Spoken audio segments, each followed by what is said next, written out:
Bloody vampire love episode 6। वो sir में शदीद दर्द की लहर महसूस करती आंखें खोल रही थी। हल्की हल्की सी छत नजर आने पर रात के सारे सीन दिमाग में घूमने लगे। वो माइकल के साथ गुजारे वक्त को याद करती आंखें खोलकर डर सी गई, क्योंकि वो अब फिर से थप्पड़ का सीन याद कर गई थी। इसने जल्दी से कंफर्टर को ऊपर से हटाया और उठकर बैठी। ये मैंने क्या कर दिया? दूसरी बार थप्पड़ मार दिया मैंने इसको। ब्रेंडा ने अफसोस से चेहरे के दोनों तरफ हाथ रखा। नहीं, मैं ऐसा हरगिज़ नहीं कर सकती। वो क्या सोचता होगा मेरे बारे में कि जब भी मैं इसकी हेल्प करता हूँ तो मुझे एक थप्पड़ फ्री में ही मिल जाता है। ब्रेंडा ने बेड से उठते अपना रुख कमरे से बाहर किया। मुझे इससे माफ़ी मांगनी होगी, वो कहती तेज़ी से सीढ़ियाँ अबूर करती कर गई, जबकि माइकल ओपन किचन में कुर्सी पर बैठा लूसीफर के बालों में उंगलियां रखकर बाल सहरा रहा था। पतली गली से निकल जा बच्चों। ब्रेंडा ने माइकल के पास लूसीफर को देखा तो सारी माफ़ी मांगना भाग गया। वो आंखें छोटी करती मजीद आगे बढ़ रही थी। वो हॉल को क्रॉस करती बाहर जाना चाहती थी। हे यू पागल बिल्ली, रुको! माइकल ने लूसीफर को अपने हाथ में उठाया और ब्रेंडा को आवाज़ देते खुद कुर्सी से उठा। अब सीन ये था कि ब्रेंडा हॉल में मौजूद सोफे से दूर खड़ी थी, जबकि ओपन किचन हॉल के एक साइड पर था जहाँ से माइकल ने ब्रेंडा की तरफ रुख किया था। ब्रेंडा ने खुद को तसल्ली दी कि माफ़ी मांगूंगी, बस ये कहती वो आहिस्ता से पीछे मुड़ी कि माइकल सॉरी, मैंने जो किया अगेन ऐसा नहीं होगा, तुम बहुत अच्छे हो। बस मैं आज के बाद ऐसी हरकत बिल्कुल भी नहीं करूंगी। वो सर झुकाए एहतराम से कह रही थी, जबकि माइकल अपना एक आईब्रो ऊपर करता कदम आगे की तरफ बढ़ा रहा था। वो बड़े ही गौर से इसको देख रहा था। Okay sorry and goodbye, तुम बहुत अच्छे हो, गॉड तुम्हें इसका गिफ्ट देंगे। माइकल को पास आते वो एक ही झटके से वापस मुड़ी थी। रुक जाओ ब्रेंडा, वरना शूट कर दूंगा। माइकल की आवाज़ सुनकर ब्रेंडा वहीं पर रुकी, जबकि शूट लफ्ज़ याद आने पर इसने लब तर किए। सोफे पर जाकर बैठो वरना मैं शूट करने वाला हूँ। माइकल ने स्याह पिस्तौल का रुख ब्रेंडा की तरफ किए किया इसको सोफे पर जाने का हुक्म सुनाया। तुम मजाक कर रहे हो? वन। ब्रेंडा ने हंसते खुद को तसल्ली देते माइकल की तरफ देखा ताकि वो कुछ तर्स करे इस पर, मगर इससे आगे वो कुछ बोल ना पाई। जब इसने वन कहा, वो वाकई में ऐसा कर गुजरेगा क्या? सुनाई नहीं दे रहा तुम्हें कि सोफे पर जाकर बैठो? माइकल ने भारी आवाज़ से कहा। ब्रेंडा सहमी थी। वो फिर से लब तर करती सोफे पर जाकर बैठ गई। क्या मेरे थप्पड़ पर ये मुझे जान से ही मार देगा? वो खुद से कहती दिल की धड़कनें तेज कर गई। माइकल के हाथ से लूसीफर अभी तक नीचे नहीं उतरा था, जबकि वो ब्रेंडा की तरफ ही देख रहा था। ब्रेंडा को माइकल से ज़्यादा लूसीफर से डर लग रहा था। आहिस्ता से आगे बढ़ते वो पल पल भारी कर रहा था। ब्रेंडा ने सोफे के पीछे खुद को धकेला। अब वो बिल्कुल इसके सामने खड़ा था, जबकि बिल्ला ब्रेंडा को देखता अपने दांत बड़े कर रहा था। I want to kill you Brenda. एकदम इस पर झुकते इसने लूसीफर को ब्रेंडा की गोद में रखा, जबकि ब्रेंडा ने खौफ से चीख मारी। जस्ट साइलेंस लफ्ज़ जोर से बोले गए थे। एक पल में पिस्तौल इसके लबों पर रखता वो अपना चेहरा इसकी आंखों में उतार किया। ब्रेंडा को माइकल से आज पहली बार खौफ आ रहा था। वो पिस्टल की नोक इसके नाजुक से लबों पर रखता अब इसका खौफ से खुला मुंह भी बंद कर दिया। एक तो बिल्ले का खौफ और ऊपर से जान जाने का। इधर देखो। लबों से पिस्टल थोड़ी पर रखता वो गोया हुआ Guraya.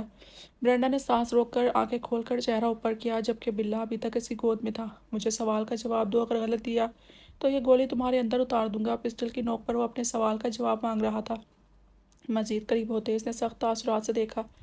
Do you love me? Answer me yes और नो। माइकल ने जो कहा वो ब्रेंडा पर पहाड़ के बराबर गिरा था। माना कि इसने ये सवाल पूछा, मगर कोई अंदाज तो नहीं था पूछने का।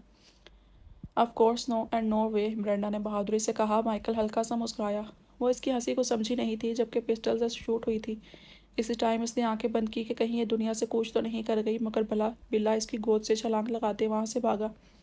माइकल ने गोली सोफे पर शूट की थी। गोली इस रफ्तार से सोफे पर शूट हुई थी सोफे में से रुई सफ़ेद पंख हवा में उड़े थे। I would like to spend a night with you. Michael के कहने की देर थी। वो सामने झुके शख्स का जरा भी लिहाज करती एक ज़ोरदार तमाचा मार गई।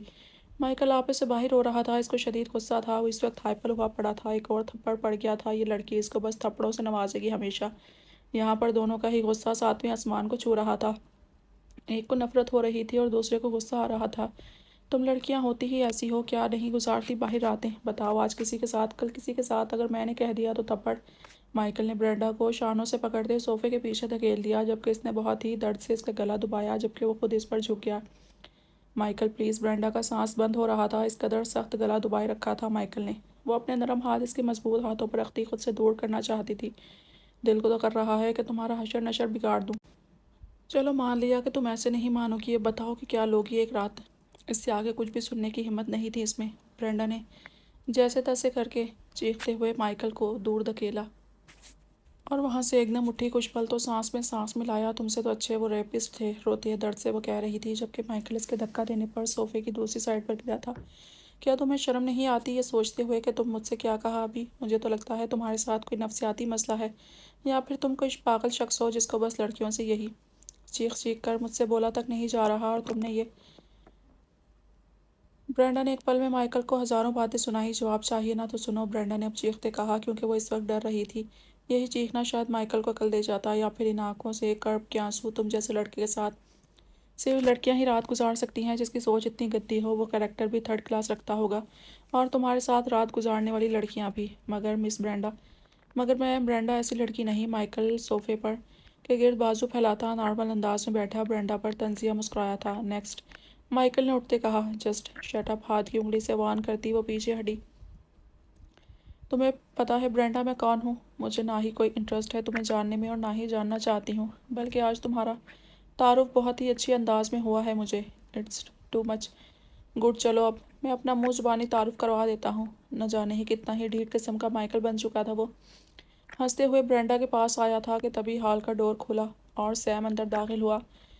क्या वो बाहर खड़ा सब सुन रहा था? मगर माइकल को इसकी मौजूदगी का पता क्यों नहीं चला, और इसने मौका पाते अंदर का रुख किया। वो कुछ समझ नहीं रहा था, मगर फिलहाल समझने के मूड में भी नहीं था। तुम यहाँ पर क्या कर रहे हो? माइकल ने गुस्से से देखते कहा, जबकि ब्रेंडा सैम को जानती थी, इसलिए फ़ौरन से इसके पास भागी। माइकल ने इसकी रफ्तार चेक की, जो किसी भीगी बिल्ली की तरह थी। प्लीज़ सैम, मुझे घर जाना है। वो सैम के पीछे खड़ी होती सैम से मदद मांगने लग गई, जबकि सैम को तो पहले से ही सब पता था। ये कोई पागल है। प्लीज़ घर, मुझे घर छोड़ दो। आज के बाद कभी इस घर में नहीं आऊँगी। Get out my house just now. Michael ने हाथ से बाहर का इशारा किया। माइकल, मुझे सब पता है कि तुम ब्रेंडा को फोर्स कर रहे थे, जैसे पहली लड़कियों को करते आए हो, मगर एक बात याद रखो, मैं अब ऐसा हरगिज़ नहीं होने दूंगा। ब्रेंडा को कोई होश ना रही जब इसने सुना कि माइकल पहले भी ये कर चुका है। जस्ट शट अप, एक लफ्ज़ भी नहीं, वरना तुम्हारी जान ले लूँगा। माइकल की माथे की रगें उभर गईं। डरता तो मैं भी नहीं हूँ तुमसे, सैम ने आगे बढ़ते कहा, जबकि ब्रेंडा ने इसका बाजू पकड़कर इसको रोका। प्लीज़ सैम, यहाँ से चलो। मैं नहीं चाहती कि यह तुम्हें कुछ भी कहे या फिर बुरा करे, क्योंकि इसके पास पिस्टल है। वो सैम का बाजू पकड़ती इसको जाने का कहने लगी, जबकि आंखें माइकल की आंखों में थी। वो इसको जता रही थी कि मुझे कोई फ़र्क नहीं पड़ता तुमसे। सैम ने एक तरफा तंजिया मुस्कुराहट से माइकल की तरफ देखा था, जबकि वो अब भी ब्रेंडा का हाथ थामे इसको साथ ले गया। माइकल देखता ही रह गया। क्या वो एक नज़र भी नहीं देखेगी मुड़कर? यही सोच माइकल ने सोची थी, तो वो दोनों वहाँ से चले गए। मगर ब्रेंडा ने नम आंखों से पलट कर एक नज़र इसकी तरफ देखा था, और बस इसने पहली बार माइकल ने कुछ महसूस किया था, शायद दर्द। मगर दर्द तो दिल के होने पर होता है, और वैम्पायर के पास तो दिल नहीं होता। वो दिल जो धड़के, जो एहसास को महसूस करें। फिर वो ये एहसास कैसे महसूस कर गया? इसने बेसाख्ता दिल पर हाथ रखा, हल्के से हाथ रखा, और महसूस किया कि हाथ किसी ज़ोर से हरकत करती चीज़ पर हो, जो बार बार तेज़ी से हरकत कर रही हो। इसका दिल आज पहली बार धड़का था। वो सोच भी नहीं सकता था ये सब भी होगा। ना जाने वो खुश होता कि नहीं, क्योंकि वो ब्रेंडा को काफ़ी ज़्यादा हर्ट करने के साथ अपना इमेज गिरा चुका था। मगर वो भी ब्रेंडा से दूर रहना ही अच्छा समझ रहा था। तभी तो पूरी रात यही सोचा कि वो ब्रेंडा को ऐसा क्या कहे कि वो फिर दोबारा माइकल से ना मिले। माइकल ने जो पहले किया वो सिर्फ इस वजह से कि ब्रेंडा इससे दूर रहे, क्योंकि यही बेहतर था इसके लिए। और इनकी वजह से महीने के ख़त्म होने वाले हफ्ते थे, और जब भी नॉर्वे मुल्क की शामें ख़त्म होती थी तो माइकल के लिए एक मुश्किल वक्त गुजरता था। इन सब से सिर्फ वो वाकिफ़ था कि ब्रेंडा को वो खुद से दूर क्यों रख रहा था, क्योंकि कहीं ना कहीं शायद वो इसकी फ़िक्र में रहता था। मगर क्यों फ़िक्र तो सबकी, जिसके मगर ऐसी भी क्या फ़िक्र कि खुद से ही दूर कर दो। खैर, अलबत्ता सैम का आना और झूठ बोलना इसको जहर लगा, तभी तो वो अब कुछ ऐसा करना चाहता था कि पहले जैसे ज़्यादा तबाही लेकर आता, वो अब सिर्फ तबाही लाना चाहता था। तुम चाहो तो हम फ्रेंड बन सकते हैं, सैम ने ड्राइव करते कहा। वो इसकी तरफ देखने लगी। फ्रेंड से ज़्यादा क्या है तुमने झूठी मुस्कुराहट से वो बोली थी। अच्छा ये बताओ, तुम माइकल के घर क्या करने गई थी? हैंडल को थामता वो बोला। वो बस एक एहसान चुकाने गई थी, क्योंकि ये क्लास में लीव पर था, तो पता चला कि तबीयत ख़राब थी इसकी। मगर अब तो शदीद गुस्सा है खुद पर कि गई क्यों। इसका हाल पूछते हैं। वो एक दिन पहले का बहाना लगा गई, क्योंकि हाल पूछते नहीं बल्कि ड्रिंक में होने की वजह से इसके घर पहुंची थी। मगर वो सैम को ये सब भी तो नहीं बता सकती थी। ओह अच्छा, आगे की तरफ देखते सैम ने कहा। वैसे तुम वहाँ पर क्या कर रहे थे? ब्रेंडा ने पूछा। तो सैम ने गाड़ी रोकी। आई थिंक कि आपका घर आ गया है एंड बाकी बातें यूनिवर्सिटी में होंगी। इस टाइम आपकी मदर वेट कर रही होंगी। सैम ने फ़ौरन मौजू बदला। वो अब ये तो नहीं बता सकता था कि माइकल और ब्रेंडा पर वो कितनी नज़र रख रहा था, और वैसे भी वो आजकल ब्रेंडा को लेकर सीरियस हो रहा था। Okay, thanks new friend, help के लिए। बाकी सुबह मुलाकात होगी यूनिवर्सिटी में। गाड़ी से बाहर निकलती वो हाथ हिलाती बाई करती अब कैफ़े में चली गई। मैं एक बार फिर से तुमसे तुम्हारा प्यार छीनूंगा माइकल, मगर अब एक नए अंदाज में जो तुम्हें हैरान कर देगा।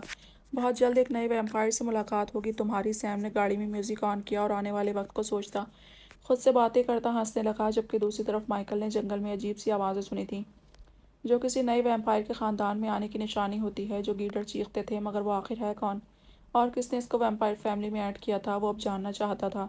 बेला ने चेहरे पर हल्की सी सूरज की किरण महसूस की जो खिड़की की आउटसाइड से आ रही थी, तो आंखें खोलीं, जबकि चार्ली इसको बिल्कुल बच्चों की तरह हक करके सो रहा था। बेला ने उठना चाहा तो चार्ली ने फ़ौरन आंखें खोलीं। गुड मॉर्निंग माय लव, अब कैसा फील हो रहा है? चार्ली कहते बेला पर झुका। वो जो उठने वाली थी इसकी हरकत पर हैरान हुई। अच्छा फील हो रहा है, बट तुम्हें क्या हुआ है जो सुबह ही ऐसी हरकतें कर रहे हो? क्यों, क्या मैं ऐसा नहीं कर सकता? और वैसे भी तुम रात को जल्दी सो गई थी। मुझे लगा कुछ स्पेशल होगा हम दोनों में, मगर ज़रा भी टाइम नहीं तुम्हारे पास मेरे लिए। दूसरों की वाइफ देखी हैं, पास से हिलने भी नहीं देती। चार्ली ने पहले पेशानी चूमी, फिर उसका सुर्ख पड़ता गाल, फिर हौले से दूसरा गाल। बेला हैरान थी। इसको हो क्या गया है आज? प्लीज़ चार्ली, हम लेट हो रहे हैं, यूनिवर्सिटी जाना है। बेला ने इसके पेट पर हाथ रखकर दूर करना चाहा, तो चार्ली ने हाथ पकड़कर अपने दिल के मुकाम पर रखा। आज लीव है हम दोनों की, तो बहाने नहीं सुनने मैंने। मगर कैसे? तुमने पहले तो नहीं बताया। वो मज़ीद करीब हुआ तो बेला ने सांस रोका। अगर ऐसे करोगी तो मैं मजबूर हो जाऊंगा। आहिस्ता से थोड़ी को चूमते इसने सरगोशी नुमा कहा, आज सारा दिन हम साथ रहेंगे और बाहर घूमने जाएंगे, इसलिए रेडी हो जाना, तुम्हें कुछ सरप्राइज़ भी देना है। होंठ के किनारे को छूकर वो मज़ीद बेबाक हो रहा था। बेला ने आंखें बड़ी की तो चार्ली मुस्कुरा दिया। आज और कल की लीव है, इसलिए माइंड बना लो। चार्ली ने एक बार ऊपर होकर इसका माथा चूमा और आखिरी बार इसके नाजुक होठों को छूकर इसके वजूद से उठा। वो जो एक लीव से ही चार्ली की हरकतें नोट करती जान जाती महसूस कर रही थी। कल की लीव सुन। इसने होंठों पर हाथ रखा। बेला ने चार्ली को कमरे से जाते देखा तो भागकर वार्डरोब से कपड़े निकालकर शावर लेने चली गई। न जाने इसको आज क्या हुआ है, पहले मैं ऐसी हरकतें करती थी, अब ये क्यों कर रहा है? बेला ने मिरर के सामने बात के मिरर के सामने खड़े होते खुद कलामी की।